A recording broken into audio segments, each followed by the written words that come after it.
10 ବର୍ଷ ପରେ ସଂଶୋଧନ ହେବ ଜମିପଟ୍ଟା। ପୂର୍ବ ସରକାର ମଧ୍ୟ ପଟ୍ଟା ଅପଡେଟ କରିବାକୁ ଉଦ୍ୟମ କରିଥିଲେ, ହେଲେ ତହସିଲଦାରଙ୍କ ମାନସିକତା, କାମର ଚାପ ଓ ମାନବ ସମ୍ବଳ ଅଭାବ ଯୋଗୁଁ ଏହା ସମ୍ଭବ ହୋଇପାରି ନଥିଲା। ଏବେ ବିଜେପି ସରକାର ପୁଣି ଥରେ ଜମିପଟ୍ଟାରେ ଅସଲ ମାଲିକଙ୍କ ନାମ ରଖିବାକୁ ଉଦ୍ୟମ ଆରମ୍ଭ କରିଛି। ରାଜସ୍ୱ ବିଭାଗ ପକ୍ଷରୁ ଜାରି ହୋଇଛି ସ୍ୱତନ୍ତ୍ର ଏସଓପି। ନିର୍ଦ୍ଦିଷ୍ଟ ସମୟ ସୀମା ସ୍ଥିର ହୋଇଛି। ଏଡିଏମ୍ ଜିଲ୍ଲା ସ୍ତରରେ ଓ ଉପଜିଲ୍ଲାପାଳ ସବଡିଭିଜନ ସ୍ତରରେ ନୋଡାଲ ଅଫିସର ଭାବେ କାମ କରିବେ।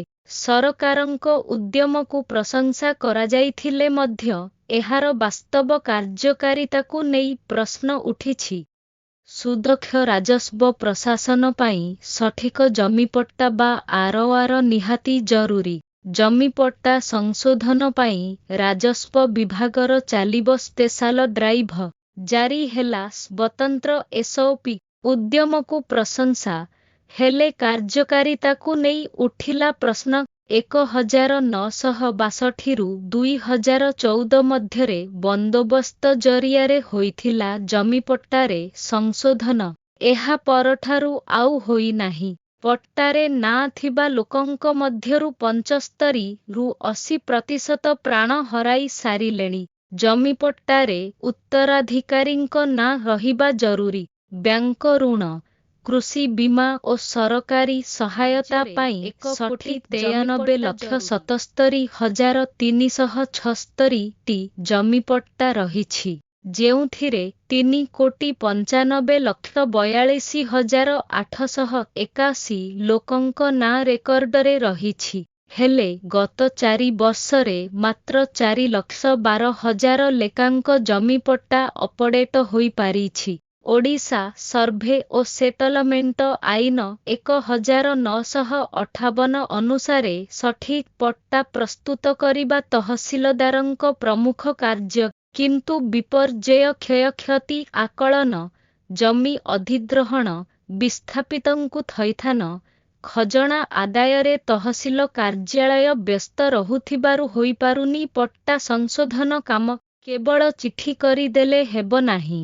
ଏସବୁ କରିବାକୁ ସରକାର ତହସିଲଦାରମାନଙ୍କୁ ସବୁ ପ୍ରକାର ସହାୟତା ବି ଦେବା ଜରୁରୀ ବୋଲି କହିଛନ୍ତି ସମୀକ୍ଷକ।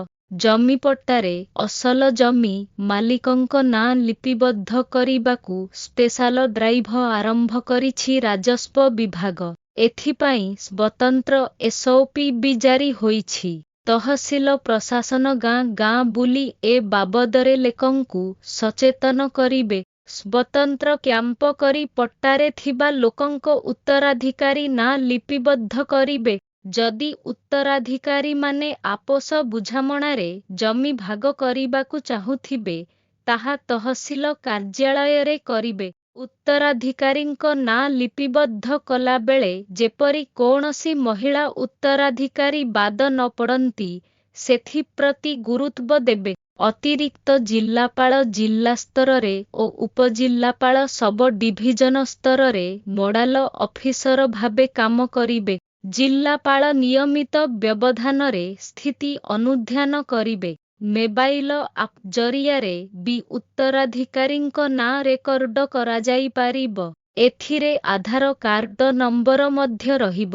ସମ୍ପୂର୍ଣ୍ଣ ପ୍ରକ୍ରିୟାରେ ରାଜସ୍ୱ ନିରୀକ୍ଷକଙ୍କ ଭୂମିକା ଗୁରୁତ୍ୱପୂର୍ଣ୍ଣ ଥିବାରୁ ସେମାନଙ୍କ ପାଇଁ ସରକାର ଇନସେଣ୍ଟିଭ ବ୍ୟବସ୍ଥା ମଧ୍ୟ ରଖିଛନ୍ତି। ରାଜସ୍ୱ ନିରୀକ୍ଷକମାନେ ପ୍ରତି ଗାଁରେ ସ୍ୱତନ୍ତ୍ର କାର୍ଯ୍ୟକ୍ରମ କରି ଜମିପଟ୍ଟା ସଂଶୋଧନ କାମ ଆଦେଇ ନେବା ସହ ପ୍ରତିଦିନ ସର୍ବନିମ୍ନ 25ଟି ଖାତା କିମ୍ବା 25ଟି ମୃତ ପ୍ରଜାଙ୍କ ବଂଶାବଳୀ ପ୍ରସ୍ତୁତ କରିବାକୁ କୁହାଯାଇଛି। ରାଜସ୍ୱ ବିଭାଗର ଏହା ଏକ ବୃହତ୍ତମ କାର୍ଯ୍ୟକ୍ରମ ହୋଇଥିବାରୁ ସରକାରୀ ନିର୍ଦ୍ଦେଶନାମା ସହ ଆବଶ୍ୟକ ଭିତ୍ତିଭୂମି ଓ ମାନବ ସମ୍ବଳ ଯୋଗାଇ ଦେବା ବି ଜରୁରୀ ରହିଛି। ଜମିପଟ୍ଟା ସଂଶୋଧନକୁ ସ୍ୱାଗତ କରିଛି କୃଷକ ସଂଗଠନ। ଆପଣଙ୍କୁ ପସନ୍ଦ ଆସିଥିଲେ ଲାଇକ୍ କରି ଦିଅନ୍ତୁ, ମତାମତ ଜଣାନ୍ତୁ ଓ ଅନ୍ୟମାନଙ୍କ ସହ ସେୟାର କରନ୍ତୁ।